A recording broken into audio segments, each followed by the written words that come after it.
108.1 FNFB podcast. I'm your host, Darian. I'm Mike. And we're here with our very first episode, and we're going to talk about some football. So, Mike, do you want to run through kind of what today's chat will be about? Sure. We're going to talk about end of the year individual player awards. We're going to cover the comeback player of the year, offensive and defensive player of the year, offensive and defensive rookies of the year, and of course the MVP. All right, that's going to be fun. That's going to be real interesting. So, I guess where we can start today is with comeback player of the year. Yep. Does that sound good to you? Yep. All right. So, who do you want to just run through basically some of the guys that we think have a chance to win it, or how do you want to do that? No, I think, the guys, I think it's pretty easy which guys are really the leading contenders. There'll be guys like Deshaun Watson, David Johnson, Dalvin Cook, Aaron Rodgers, Odell Beckham, Teddy Bridgewater maybe. You know, he got traded to the Saints. J.J. Watt, Carson Wentz. Those are probably the leading contenders for that award. Who do you favor leading into that? I see you left out my boy Andrew Luck. I see you. I know you don't like him. Yeah. No, that's all right. Yeah, no, I definitely agree. I think what we could do is probably break down some of the guys that we think have a real shot at it and just say kind of why. So, who do you have first that you think is a real contender for comeback player of the year?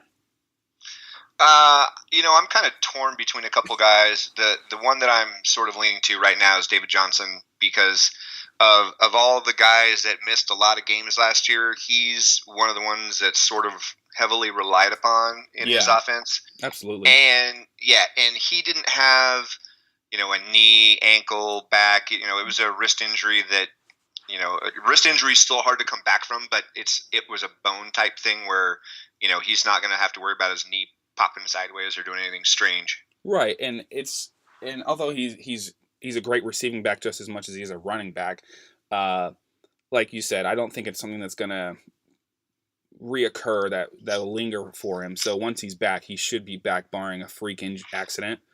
So, right. And he's going to be the entire offense for the Cardinals this year, especially, whether it's Sam Bradford or Josh Rosen at the helm at quarterback. I think either way they're going to lean on him heavily. So I agree. He's poised to have a huge year, I think, if he stays healthy.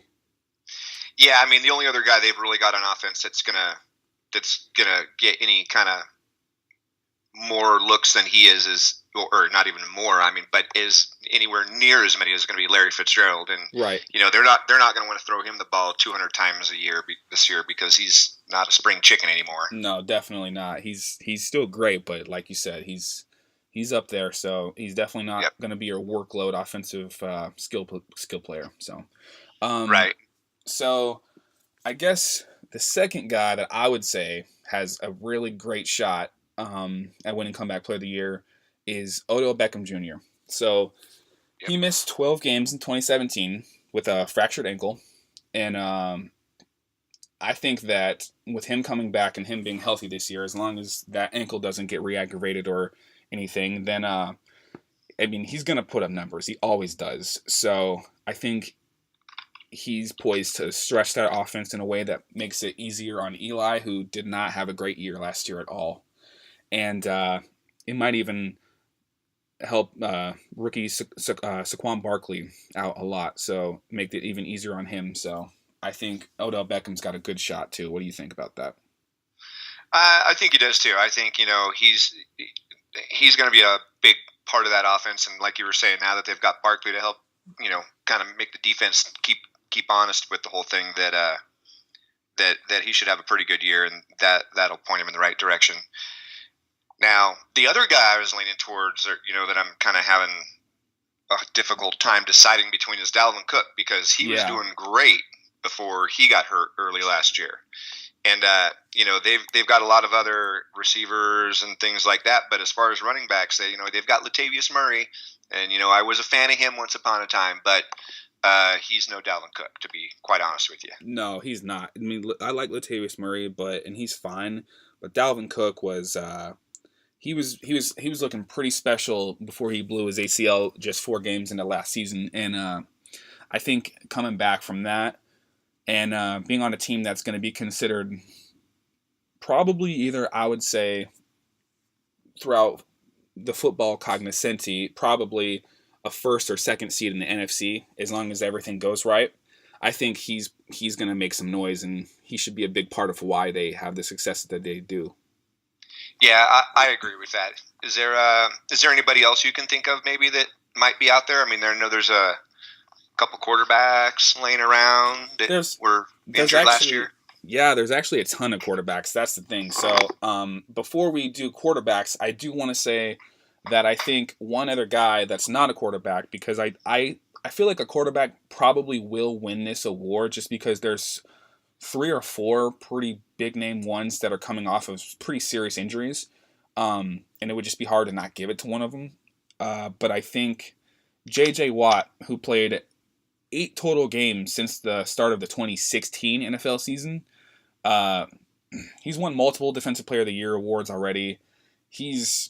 When he's healthy, he's probably one of the best, if not the best, defensive player in the league. At least I think he might be. So if he can put together a fully healthy 2018 campaign, then, I mean, I don't see any reason why he doesn't win Comeback Player of the Year, because he's just so good, and he can just dominate a team like no one else can. What do you think about J.J. Watt? Yeah, that's a very good point. That's really the only question with him ever is health. If he makes it through the whole year, there is no reason why he couldn't win it, because he wrecks stuff. He wrecks a lot of stuff. And he can play anywhere on the line too. So you can't just game scheme for he's going to be coming off this edge or that edge or wherever. Right. He can go anywhere on that line. So that's a tough guy to look out for. Oh, absolutely. So getting into the quarterbacks, as you mentioned previously, so I think there's 4 main ones, which are all coming off of some sort of injury or another. You got Carson Wentz, who tore his ACL in early December of last year, and as of right now, I don't even think he's still cleared for contact yet. So I don't think so. Yeah, so we're taping this on August 30th, Thursday, but pretty sure he hasn't been cleared for contact yet, which is not a great sign considering the season starts next week. But I do think Philadelphia will get him back sometime this year. Hopefully it's before things start to get real difficult for them, but he's a contender for sure. And then you also got Deshaun Watson, Aaron Rodgers, and Andrew Luck, because they're all coming off of some sort of severe injury from last season, or in Andrew Luck's case, the 2016 NFL season, when he's had that shoulder injury that's been lingering for quite some time. So what do you think about Deshaun Watson, Aaron Rodgers, and Andrew Luck? Well, if I was going to pick out of those guys, which guy I thought would have the best shot, I'd probably go with Aaron Rodgers, mainly because year in, year out, for many years, he's been top notch. Deshaun, he's got Hopkins down there, and he's got a fairly decent shot. Andrew Luck, he's got a decent shot, but out of all those guys, I'd have to say probably Aaron Rodgers. See, I agree with that from the standpoint that I think Aaron Rodgers is the best of those guys, so it makes sense that if they're all healthy, then he should have the best numbers. But something about Deshaun Watson last year, when he only played 7 games before he blew his ACL, but man, he was lighting teams up, and he had what, 19 touchdowns, I think. He had something like that. And the thing is Deshaun Watson actually, in my opinion, if all 3 of those guys have, 4 of those guys, I forgot Wentz. If they've all got completely healthy rosters, Philadelphia has a great roster, but I'm not sure. I don't know. I really like the Texans roster a lot, especially if J.J. Watt and Clowney are healthy. You got Hopkins, I think they're a really, really, really good team.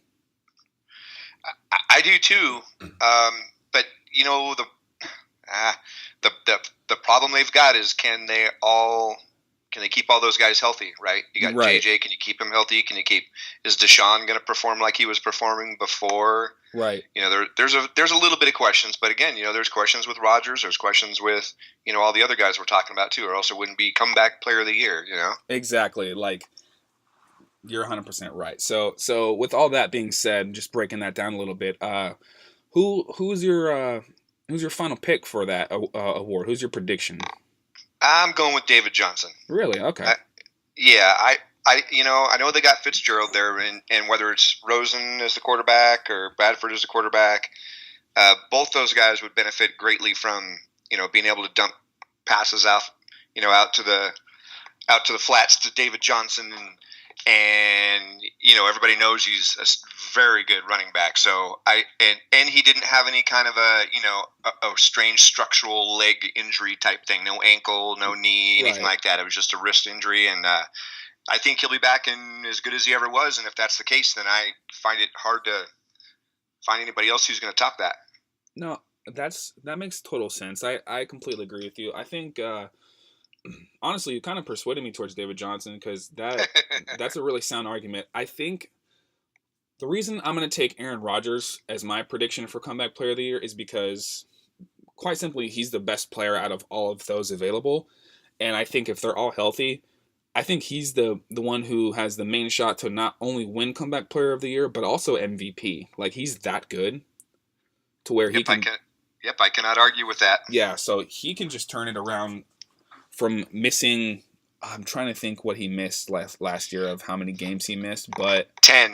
Yeah, so see, with the broken collarbone, but if he's can maintain a healthy 2018 season, then I think he can be the comeback player of the year. So that's who I'm taking. As long as he stays healthy, it'll be Aaron Rodgers for me. So, all right. So you want to talk about some of the guys, or who you think is going to be offensive player of the year? Yeah. So this is like a whole other ball of wax, right? You've got a bunch of guys that can potentially win this award. You've got guys like Antonio Brown and Zeke and David Johnson, Beckham, Le'Veon, Drew Brees, Aaron Rodgers. There's a whole bunch of guys that could win this award. Right. The hard thing is that there hasn't been a receiver or running back that's won it in a little while. Oh, yeah. It generally goes to quarterbacks, but I don't think I'm going to go that route. But I'm curious to hear what you've got to say about this little topic here. Well, I actually have for who I think basically my prediction for offensive player of the year is David Johnson, who you just picked for comeback player of the year, and it's basically the same reason that you pick him for comeback player of the year is the reason why I pick him for offensive player of the year, because, like you said, it's oftentimes it's usually a quarter. Well, it's not always a quarterback, but it is often it's what the case of offensive player of the year. When I was looking at it earlier, whoever wins MVP usually also wins offensive player of the year. But I just think there's so many talented players who were hurt last year, or even further back, but that will be returning this year, that I think there's going to be enough awards to go around this time, meaning I think there will be a good enough MVP, but also a good enough offensive player of the year. So even though I'm not picking David Johnson to be MVP because I don't think he'll elevate his team to that level, I think he's, like you said, he's going to be, after a disappointing 2017 where he missed 15 games with that wrist, I think if he returns to his 2016 form, because he totaled, with rushing and receiving combined in 2016, he had over 2,000 yards and a combined 20 touchdowns. So if he can do that again, there's no way he's not offensive player of the year. Yeah, I could definitely see that, and I'm gonna go out on a bigger limb than you with the non-quarterback. Okay. I'm gonna go with Antonio Brown. Oh, and not a bad pick. Yeah, and the reason behind that is, so Eli Rogers, Martavis Bryant, they're not there. Right. And it's kind of like, who's going to pick up the slack for those guys? Well, it's the guy who's always going to be open all the time. Even when he's not open, he's open. Exactly. 100% correct. Yeah, so he's sick. Yeah, I mean, they got James Washington. They've, in theory, I mean, we would all presume that they're going to get Le'Veon back in at some point, right? And they've got James Conner, but you're not going to play Conner and Bell at the same time, although you could possibly split them out. Yeah. Jesse James got dinged up a little bit in preseason, and then you got Mr. J.J. Smith-Schuster. Yeah. But still, you take away Martavis, you take away Eli, you got a rook in there, you got a second-year guy in there. I just think AB's going to get a lot of attention from Mr. Roethlisberger. That makes a lot of sense to me, and I think that you might be right. And like you were even saying about Le'Veon Bell, we're presuming at some point he'll be back. There was a report earlier this week, actually, that he told teammates that he might be back in time by, I want to say Labor Day, but then he actually came out and denied that report. Right. So we still don't know when he's coming back. We do presume he will at some point be back. But yeah, I think since he's missed all this time in the off season, I think he might be slow when he, not physically, but I mean, like, it might take him some time to get back into football shape. Yeah. So yeah. Last year it took him when he did the same kind of messing around last year, and similar sort of thing happened. It took him a couple games to get back in his stride, and then a couple more to get real confident about what's going on. And I've heard, and this is not a hot take, people. This is something that I've kind of seen around on the internet. Okay, there's some concern from some people that since James Conner's really stepped up his game and hasn't had to sit to the back seat of this whole thing, and he's gotten all the first team reps, that maybe the Steelers aren't so worried about Mr. Bell coming back too soon. And I can see that from the standpoint of, because here's the thing, and I get what you're saying. I don't think it's a hot take either. I think it's, if Le'Veon Bell were to come back and he were to show up to work and work, I think that they would be totally happy with that, because he's a monster. You know what I mean? But right. So and he's great. I think he's probably the best back in football when he's there. I would take him. I think I'd take him over David Johnson and Todd Gurley, but even it was close because they're all great backs. But no, I don't think that they'd be hurting because I think they like what they've gotten so far out of James Conner. And honestly, yeah. I'm not sure that they wouldn't just move on from him if he decided next year to leave in free agency. If they don't get a deal done this year and they have to consider tagging him again, I'm not so sure they don't let him walk if James Conner works out. Exactly. I feel the same way. So, yeah, no, I totally agree. And going back to our original point here with how you were talking about Antonio Brown for Offensive Player of the Year, they're going to lean on him a lot, because if the Steelers want to get to where they want to be, which is AFC Championship, probably against New England, and they want it to be in Pittsburgh, then you want it. You're going to have to ride your golden horse, or whatever you want to call it, and that would be Antonio Brown. Like he says, business is going to be booming, Right, so, exactly. All right, so let's go to Defensive Player of the Year. Who do you have for Defensive Player of the Year? Who's your prediction? Oh, boy.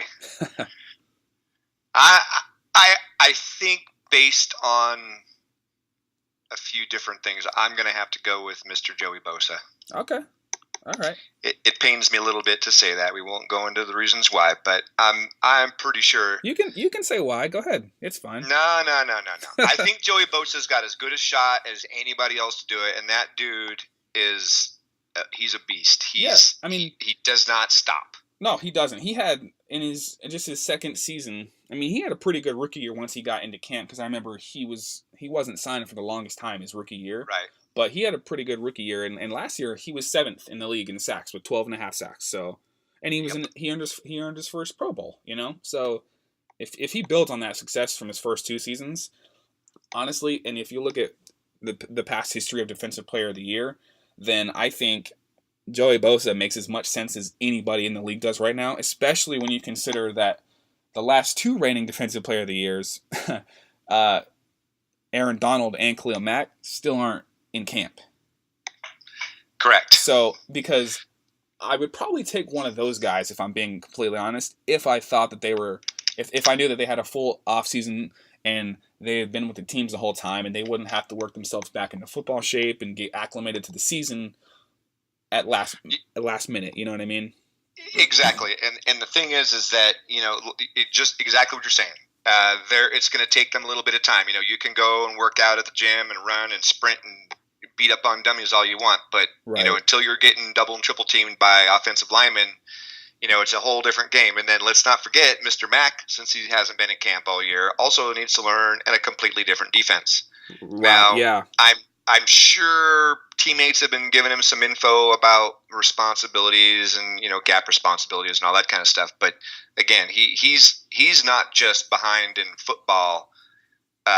He's behind football in the shape. classroom. He's behind in mental football shape too. So yeah, I would agree with that. If it wasn't for the fact that those two were out, I mean, I also strongly considered, Mr. Miller over there in Denver. Yeah. But if those two guys would have been in camp all year, all off season, it would have been tough to not pick one of those two guys. But like you said, if you don't perform as well as you could perform in the first 2-3 weeks of the season, if you do show up for those games, right? I don't think it's fair to if you have 13 good games, I don't think it's fair to consider you for a spot when somebody else has 16 good games. So yeah, and just my take on it. I completely agree with you 100%. And the thing is, talking about Mr. Von Miller over in Mile High, I agree with what you're saying, but I just don't think that team is going to be good enough to where he earns that when there's so many other guys this year that I think will. Like, I think Joey Bosa and the Chargers are going to have a much better year than the Broncos. You know what I mean? And that leads me to who I'm actually picking for Defensive Player of the Year, because I almost picked Joey Bosa, and I think he's going to have an incredible year, and I won't be surprised if he does win Defensive Player of the Year, because he probably will deserve it. But I'm actually going with defensive back for the first time since 2010 when Troy Polamalu won it. So it's not I know it's not a super popular thing, but I actually think if Jalen Ramsey, who had a big offseason when it comes to talking, I mean that article came out about all the quarterbacks that he was talking trash about. He said Gronkowski's average. Yeah, let's not talk about that. But I saw that. But you know what? I respect him, and here's why. Because I like guys that are honest and they talk their chalk, but then he goes out on the field and he puts it on the field too. Like, yep, exactly. He's a bad man. So, I think Jalen Ramsey, if he can back up all the talk that he did this year, meaning every quarterback he plays is going to probably try to, light him up. I'm not sure they're going to really target him, because I don't know if I would. I don't know if I'd throw his way, but I know that there's quarterbacks in this league that have heard that, and I know that they want a piece of him. So if he can back up what he put on the headlines this year or this summer, I think Jalen Ramsey could actually, I think he can be good enough, especially in that defense, because they were one of the best defenses in football last year anyway. And if they do it again, and he's one of the main reasons why, then I think he's got a really good case to win Defensive Player of the Year. Plus, I mean, last year, Pro Football Focus actually ranked him, they graded him 91.8 overall, which was second overall out of all cornerbacks. So, I mean, he's the truth, Yeah, no, I agree. And, I never really fully understood why somebody who's a defensive player is excluded based on the position they play, because, coverage and sacks, right? It's always Von Miller, Khalil Mack, or Joey Bosa we're talking about, or, Aaron Donald, Calais Campbell, all those kind of guys. Right. Those guys wouldn't get sacks if there wasn't guys like Jalen Ramsey and Patrick Peterson and all those dudes covering those guys to give them the time to get the sack. Exactly. I think what it is now is, if I had to put my finger on it, I would say that it's probably because we're so focused on just, the quarterback now, or at least the casual fan is, that when we see the quarterback get hit a lot, it's like, who is hitting the quarterback this much? And then we see, oh, wow, Khalil Mack is destroying this guy, or J.J. Watt, or, Calais Campbell, or Chandler Jones, whoever it is. And it's like, oh, okay, so that's the guy who's destroying these dudes. He should be Defensive Player of the Year. And I know it's not just that simple. I know that there's a lot of actual real work that goes into it, but... right, it's like baseball, right? You got strikeouts and home runs. Right. but there's a lot of other things that matter, besides strikeout and home runs. But you're right; everybody counts on touchdown passes and sacks. Exactly. And if we're in a league where it's just a completely offensive league, and if there's a guy that's shutting down top tier receivers week in and week out, I think he needs to be recognized. You know what I mean? Yeah. So. Yeah, I do. So now let's talk about some of the rookie guys. All right, let's do it. Who do you want to talk about first? Which? Let's talk about offense first. Okay. Since we did offense, defense, we'll do offense rookie, defense rookie. So there are some guys that are going to play that people didn't think were going to play. There's some guys that allegedly are not going to play that people thought might play. Right.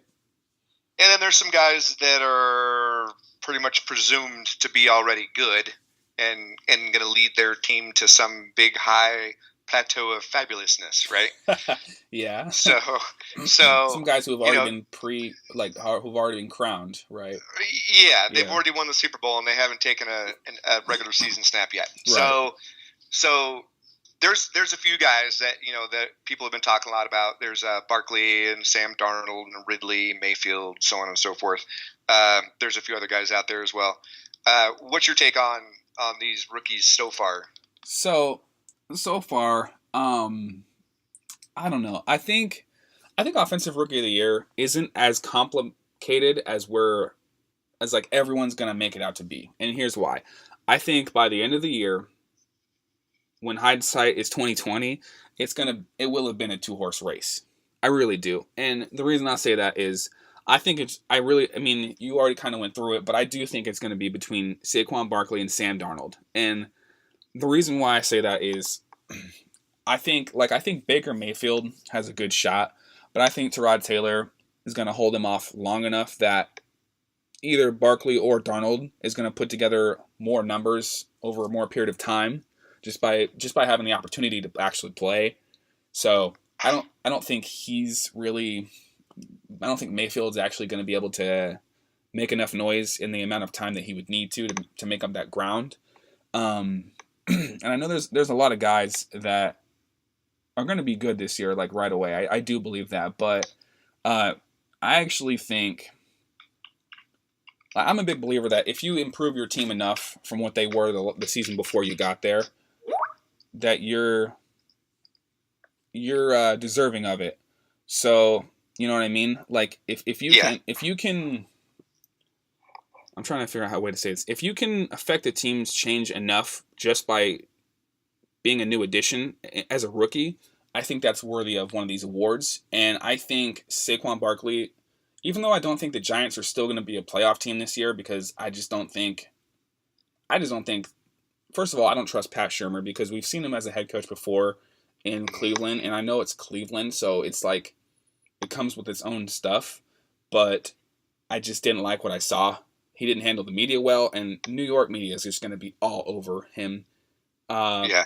And I'm just not a big Eli guy. He's coming off probably one of his worst years statistically in his career, which, I mean, basically everything that could go wrong for them last year did, and I know that, but he is getting older. I mean, he's getting up there. So I just don't think, even if Saquon Barkley's really, really good, I'm not sure he'll be good enough to make them even a wild card team. And the reason I say that is because I actually, and you might laugh at this, and other people might think I'm kind of crazy, but I actually think Sam Darnold might be good enough to actually get it in the AFC, which isn't really fair because the NFC is tougher, and I understand that as well, which, where Saquon Barkley will be playing is in the NFC, but I do think the Jets, if Sam Darnold is what we think he is, if what Jets fans hope he is and think he is, I think Sam Darnold will be the reason why the Jets might make the playoffs, because I think that the AFC is weak enough to get a 9-7, 8-8 team as the second wild card slot. What do you think about that? Ooh, maybe, might be. You never know. The thing about the AFC that makes the world so terrible is that take the AFC West. You've got 4 teams who all think they're going to win the AFC West. Well, they've also got to play the AFC North, right? And they've also got to play the NFC East. So, and they've all got to play each other. So they could all very well beat themselves up, and the guy that wins the division ends up being 8-8. Right. So I mean that very well could be true. You never really know. The stronger the divisions are in each conference, the more likely it is that a weaker record will get you a wild card slot, because you've got, AFC West, like I said, if you've got the AFC North, if the Browns, oh my gosh, the Browns. If the Browns, here we go. Yeah, right. It's August, people. If the Browns, I know it is August. If the Browns have a lot of talent, okay, nobody can deny that. I'm not talking about coaching. No, we're not talking about they coaching. do have a defensive coach who's, despite his previous transgressions, is actually a good scheme defensive coach. They could put some whoops on Pittsburgh and Cincinnati and Baltimore, and lower each one of those teams' records by a game or two, maybe. Absolutely, they can. So you never know. The AFC East, now we all know the AFC East. Oh, God. We're not even going to talk about the AFC East. Ain't nobody else from the AFC East going to the playoffs except for one team, so we'll just forget about those. And then in the South... I mean, they did last year. That's the thing. They did last year. Yeah, that was a fluke because of other things. We won't get into that conversation. But because of Andy Dalton beating Baltimore in Week 17. Yeah. And he got... Yeah. I just want to throw this out there because I think it's hilarious. Sorry to interrupt you, but Andy Dalton actually got a standing ovation from the Bills fans. Did you see that? I saw that. Well, the reason why he got the standing ovation was because he beat the team. The Bills got in the playoffs. Yeah. So they donated a bunch to his foundation, and then he gave them their foundation, their city, a whole bunch of money too. So which I think is great. It was awesome. It was a great story. I think it's great. And anytime the Ravens are in the short end of that kind of stick, I'm for that anyway. So it was even better for me personally. So I loved it. So I'll just say that. So then you got the AFC South, right? You got Houston, who's looking up. Right, they were doing great up until Deshaun got hurt. You got Jacksonville, right, who was looking great up until one of their people, Doug Marone, didn't know how to operate a clock. Doug Marone. Then you got so we covered Houston and Jacksonville. You got Indy, who's got Andrew Luck back. Whom I'm not a huge fan of Andrew Luck, but whatever, that doesn't mean anything. Right, they're a dangerous team. They're Yeah, they've got talent, and then you got Tennessee, and I know Mariota's been a little shaky in preseason, but I think that'll kind of all get worked out. So that's going to be another division where people are going to beat up on each other. Right. No, I completely agree. So anyway, we've gone way off topic. We're really off topic it's my fault because I said basically that the Jets, because via Sam Darnold, would make a wild card, but I just want to. So let me reel this back in real quick, and let me get on to what I think. Who I think is going to be. You go ahead. Going to be the offensive rookie of the year, and I think you're going to be a little bit surprised about this one. All right. Well, I think you're surprised that I said Jets to the wild card, but that's who I got. I've got Sam. Yeah. I've got Sam Darnold. So you go ahead.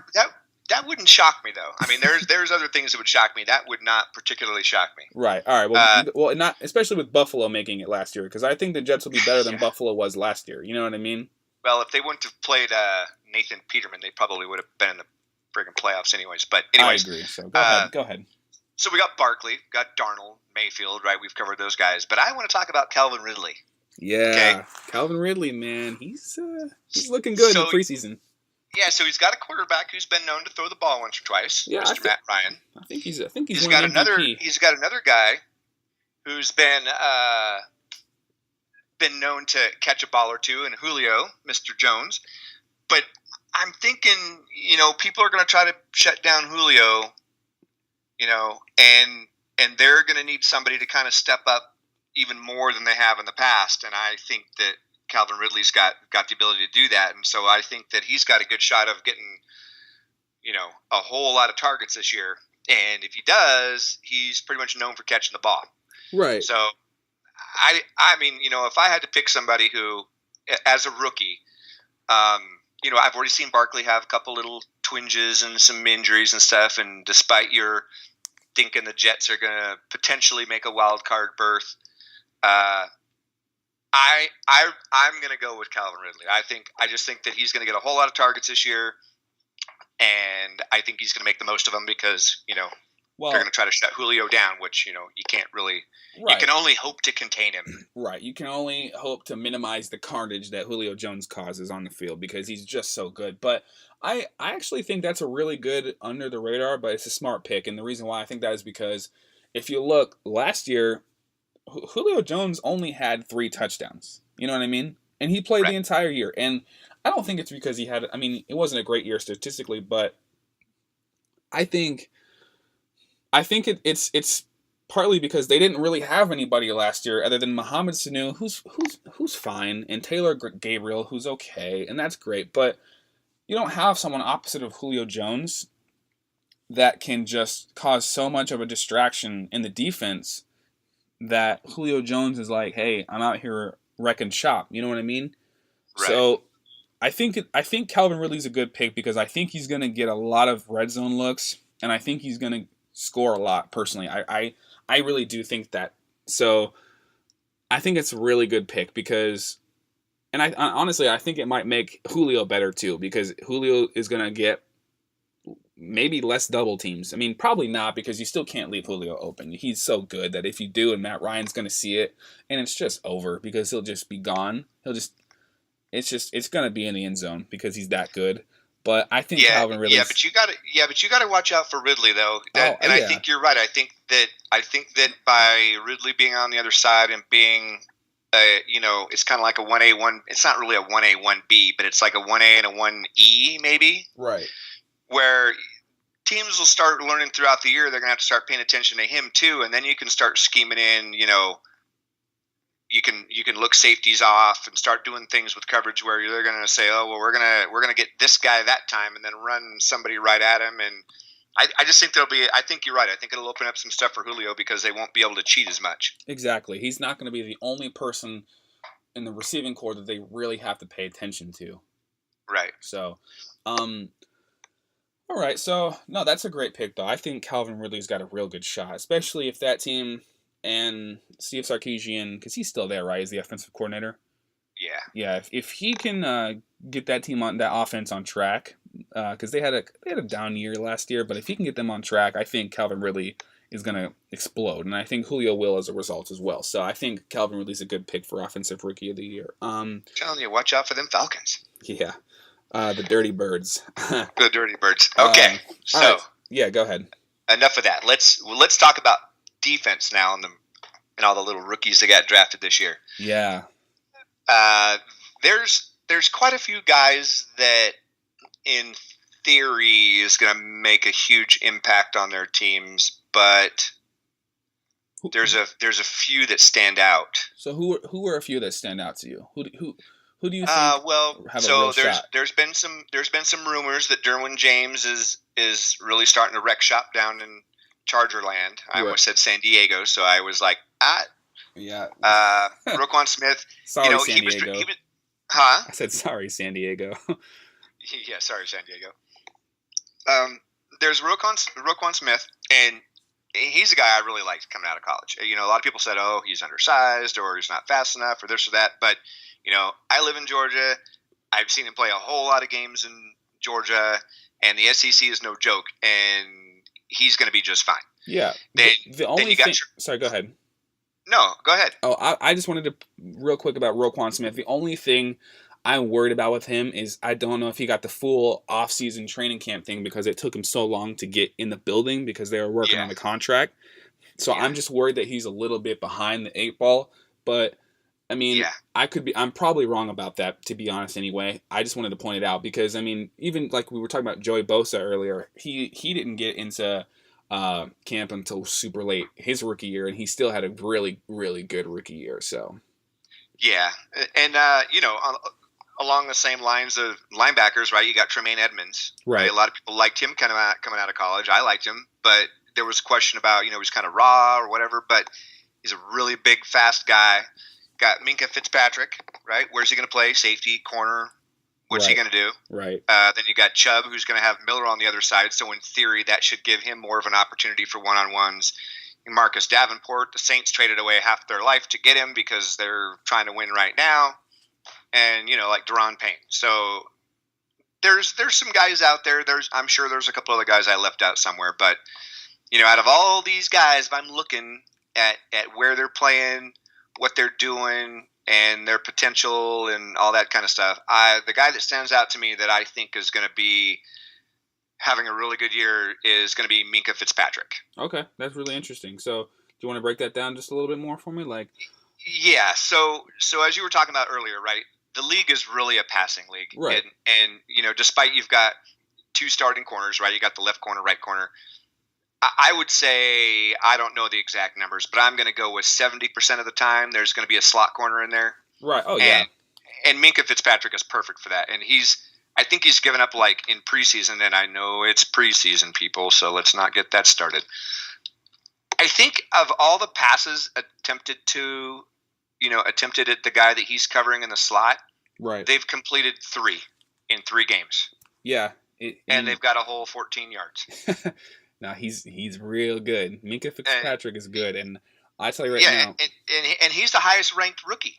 Right. That was picked in the first round on defense so far, according to the Pro Football Focus. Right. But you can't take that for everything. But I mean, he's been playing the slot the whole time, and that's what he did a large majority of the time at Alabama. He played a little bit of safety too, but I mean, most of the time he played slot because he was big enough to cover. If you got to run, you got a 3 receiver set, and you run the ball. Would you rather have some 5'8", 170-pound corner playing in the slot, or you want a dude who's, basically a safety that's as fast as a corner playing in the slot? Right. And that's what they did. Both, that's what Miami's going to do, and I think he's poised for a big year because every team he's going to face is going to be throwing the ball a lot. Yep. Especially the Patriots, and Buffalo's been known to throw the ball, and I think even if it's just throwing it to Shady. Yeah, no, I agree, and well, if Shady's there, he might be in some trouble. So, but he'll be there. Yeah, he's got money.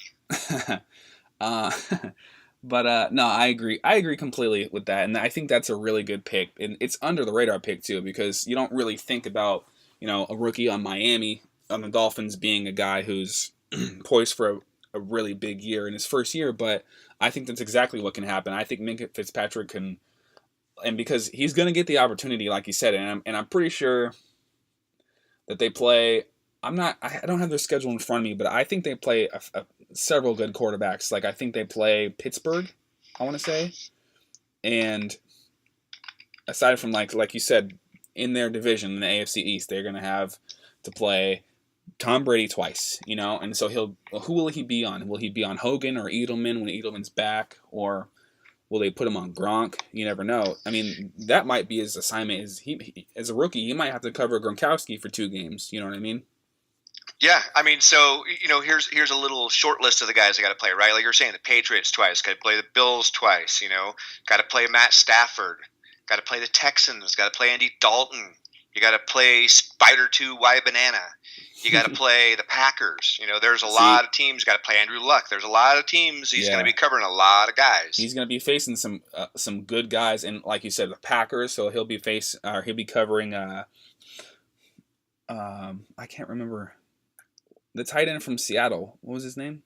I'm just blanking. Jimmy Graham. Yeah, I'm just blanking. Yeah. Like he used to be so good, and then when he went to Seattle, and we didn't hear from him for so long. Yeah. So I mean, I honestly think, like you said, he's like a safety, but he's really good. I honestly think that they're going to use him as their, all right, are we facing a Gronkowski, Jordan Reed, Jimmy Graham type guy? Let's put him on him and see what he does, Exactly. And I think the thing is, if he can shut down those guys all year or most of the year, and he can keep them quiet, then I think he's got an excellent case for Defensive Rookie of the Year because that's no simple task, Yep. So, exactly. So who do you got? What do you think? Yeah, so I'm not a huge college football fan personally, so I do watch like the big games and stuff, and I get really into it when the draft comes around and everything. But I haven't seen a bunch of film on these guys. But everything I've done in my research, and I remember back during the draft, it was funny. There was this there's this big story for a little while, not too big, but Bill Belichick was actually coaching Bradley Chubb at the NC State Pro Day, and it was funny because Belichick cracked a joke about how he doesn't think Chubb will be there when they're ready to draft, but he wishes he was. because he's obviously not going to fall. That, I mean, Patriots picking Right. like 31st or whatever it was. So, Right.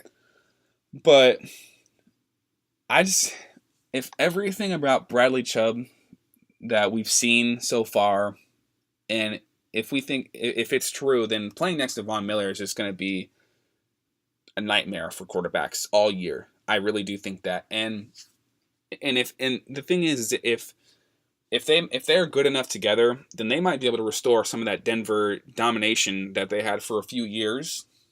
Don't tell me that. Hey, look, I don't want Denver either, but to dominate personally, I'm not a fan. But I really do. I think on that line that can just create a nightmare for every opposing quarterback because, I mean, playing next to Von Miller is going to make both their jobs easier. And when he was at NC State, he was hitting quarterbacks and tallying up 10 sacks per year over his final 2 years. So they're going to be dangerous. And if they get anything out of Case Keenum this year, then at like just a normal, steady offense, I think that Bradley Chubb and Von Miller can lead that team to, a possible divisional title. I don't think they'll win the division, but I think they can be good enough together that they're going to go on a little run there and be scary to face. So I've got Bradley Chubb as Defensive Rookie of the Year because I think, and I do think that a big part of that credit will be Von Miller because I don't think if you just put him on any team right away, I'm not sure it matters as much because obviously you can just double, triple team him and then it's not that you can just kind of suppress him. But I think his situation is going to be extremely beneficial to him. You know what I mean? Yeah.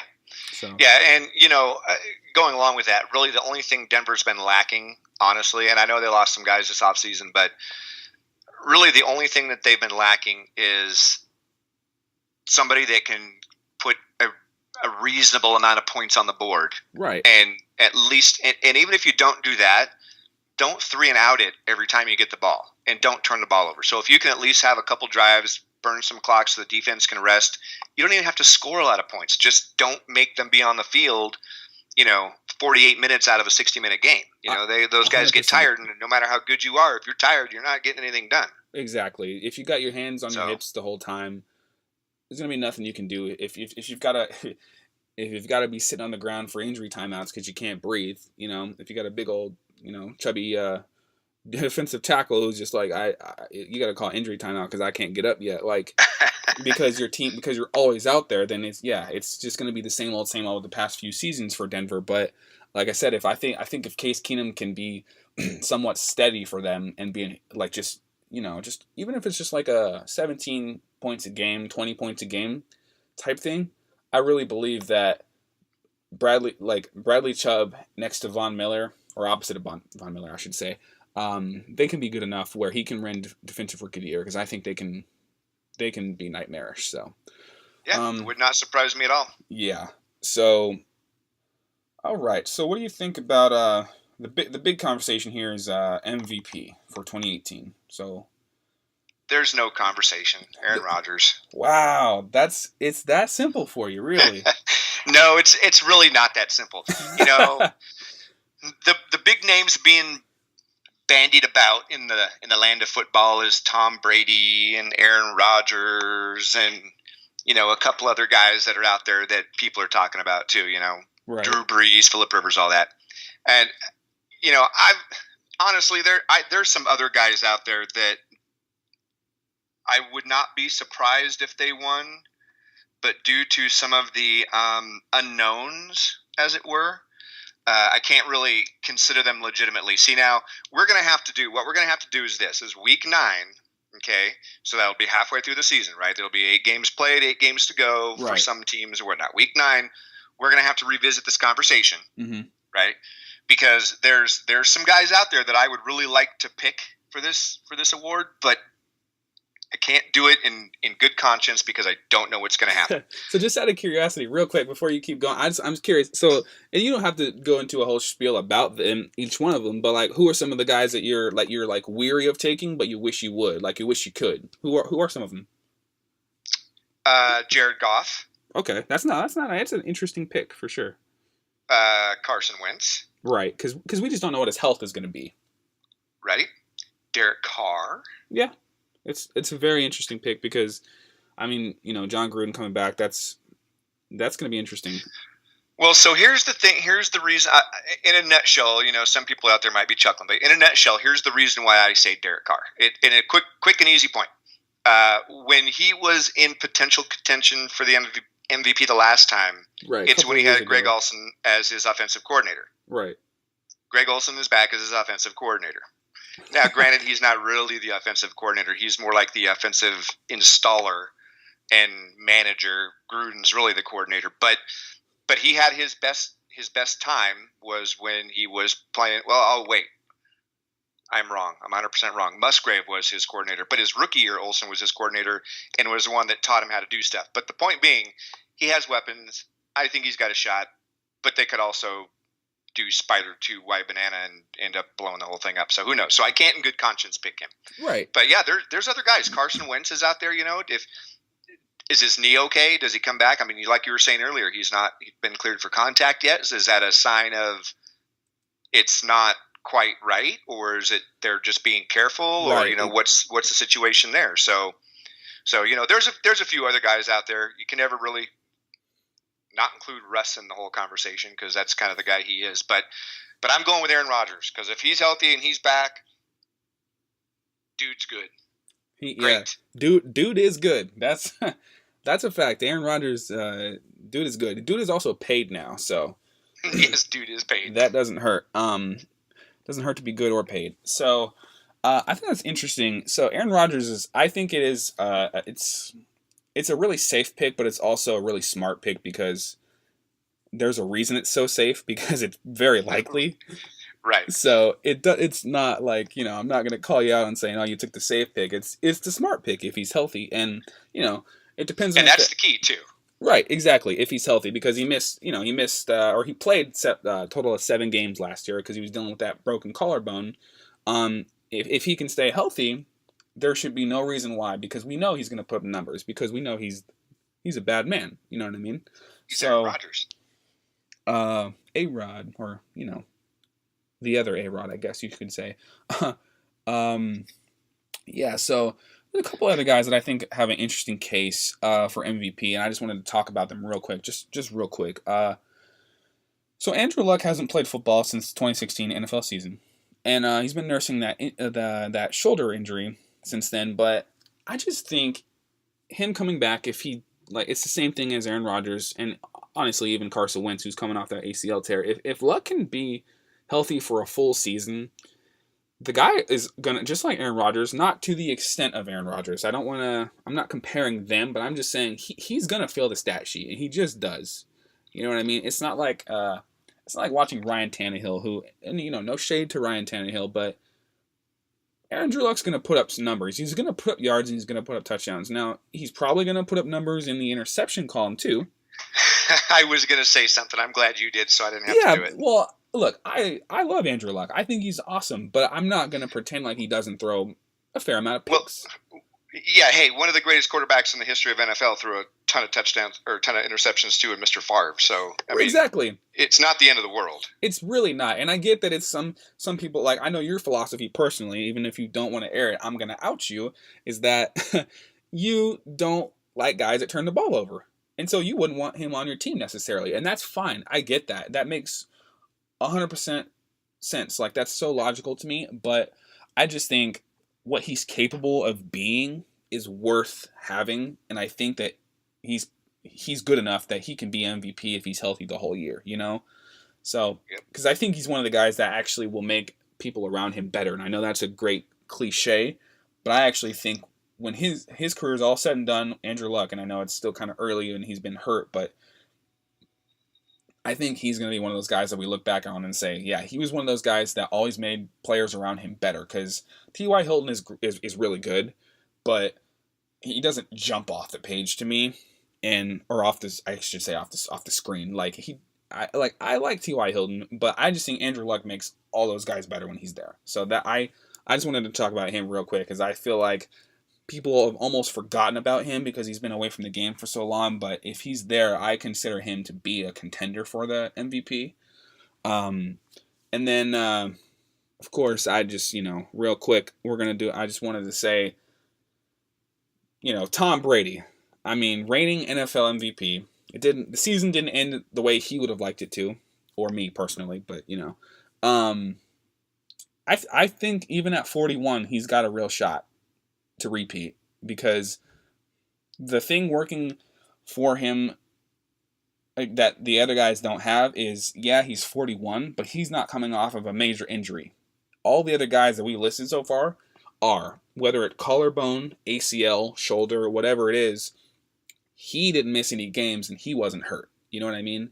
So, I mean, the guy just threw for 500 yards in February at 40 years old, and he just turned 41 a couple weeks ago in August. So, I think he's got as good a shot as any of these guys we've said so far to win MVP. So, but that's not who I'm actually going to pick. So, you might laugh and other people might laugh. I don't know. But I actually am going. I was just looking at all of these.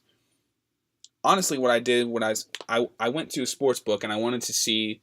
I'm not a big odds guy, but I was just curious what the odds were for MVPs, like who people were thinking before the season starts are going to win MVP, right? Yep. So these are the guys, and it just blew my mind because most of these guys deserve to be in this area, but some of them it just kind of blew my mind. So who are these guys? I want to hear now. Right. So, and the reason why it blew my mind is because for me, I'm just going to tell you right now, and then I'll tell you why. I've got Cam Newton as MVP this year. I think he's got a good shot to earn his second MVP because I think the Panthers are going to be very, very good. And in short, I don't think their schedule's too bad, personally. I mean, you get to face Tampa twice a year, and you get to play Dallas, Cincinnati, New York, like the Giants, Ravens, Seattle, who I don't think is going to be that great. And you get to play the Browns. So, like, that doesn't sound too bad to me. You know what I mean? I mean, I know there's going to be tough games throughout the schedule, but that doesn't sound too bad to me to have those games to play if you're Cam Newton and company. So, but to go back to what I was saying, these are the players who have better odds to win the MVP than Cam Newton this year, and this is in order, okay? Okay. So, all right, you've got Aaron Rodgers, which makes sense to me. Yes, Tom Brady makes sense to me. Deshaun Watson is third, which... Hey, 7 games, what is 7 games he played last year? It was 7, yeah. 19 touchdowns? Those aren't bad numbers. Not at all, but I know. It's just crazy to me that he's that high and he's coming off of an ACL. I'm not saying he can't, and if he wins it, I don't think it would be crazy for him to win it. I just think it's crazy to bet on him right now to be the third best option to win MVP. I just think that's insane. So, all right. So I think that's a little crazy too. Yeah, third. All right. So anyway, let me continue. So Rodgers, Brady, Watson, and then you've got fourth Drew Brees, which makes sense.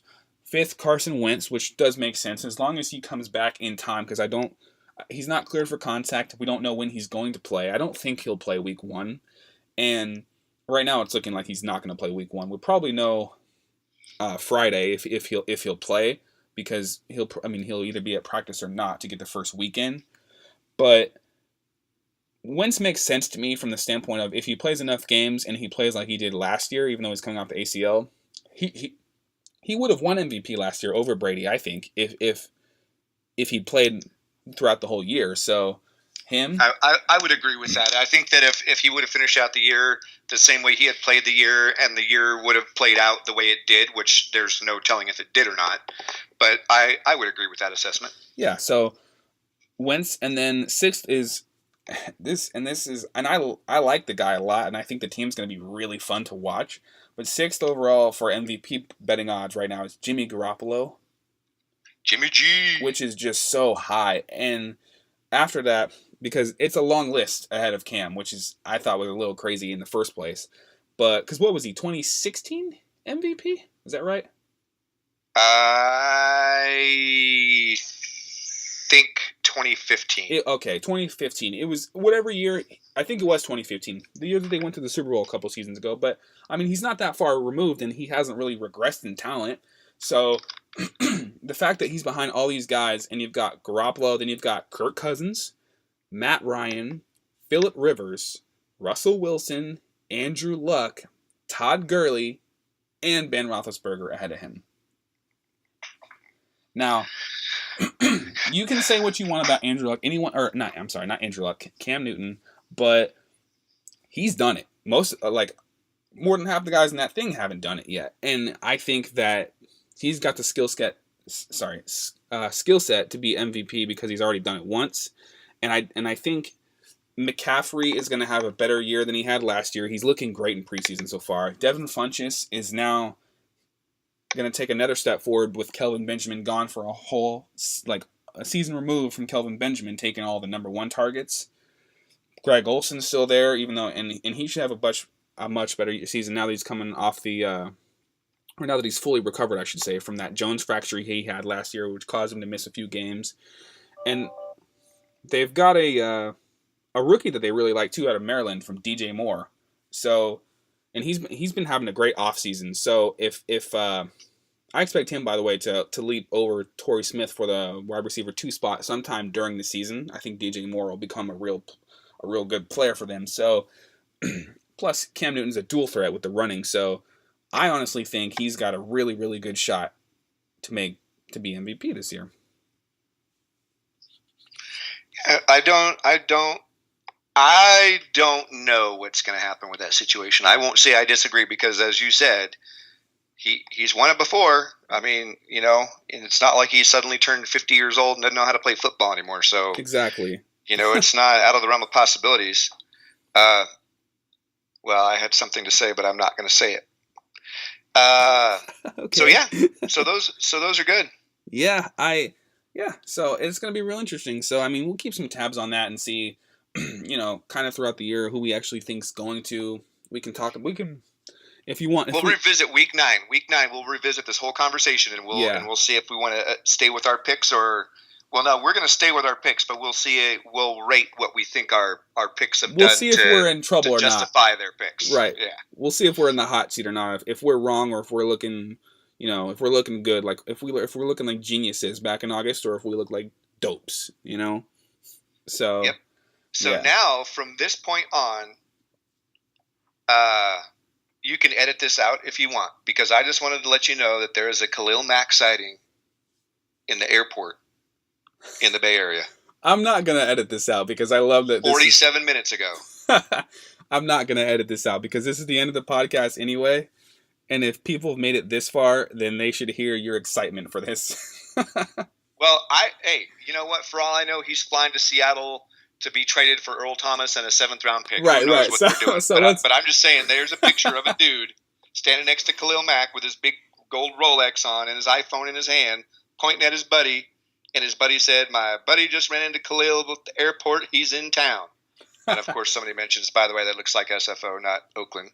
That's awesome. Whatever. He's in the Bay Area. That's awesome. Well, maybe they'll get him in the building and they'll get him into the building and keep him there. So, all right. So I think our next show is going to be sometime probably next week. I don't know how many per week we're going to do necessarily, but probably 2 to 3, if we can. But next week, I think we're going to each pick a few games to talk about for week 1, and we're going to break some of those games down and pick them and, dive into those games and kind of preview some of them. We're probably not going to do all 16 because it's just a lot to talk about, and it's a lot to do. Nobody got time for that. It's just a lot to do, and, everybody does that anyway, so we don't really want to copy everybody's podcast and, everybody's 60-minute ESPN show, so... we'll just pick a few games we like and explain why we like them, and then we'll challenge each other to pick the games. Exactly. Yeah, exactly. And we're gonna do we're gonna keep records all year, just like just like I'm gonna win. Yeah, we'll see about that. Or not. So we'll probably be back Wednesday if I had to guess. It may be a little earlier. Yep. We definitely want to have it before the Thursday night game happens. So definitely, yes, definitely. Yeah, so we'll do that, and we'll be back with our next show. So, you have anything else to add, or should we just end it right there? Turn off the damn recorder now. All right, there we go. All right, so that's Mike. I'm Darian. This is the 108.1 FNFB podcast, and that was our inaugural Inaugural. inaugural It's close enough. Yeah, episode. inaugural. I don't know. Yeah. It's like saying Bye, cinnamon. everybody.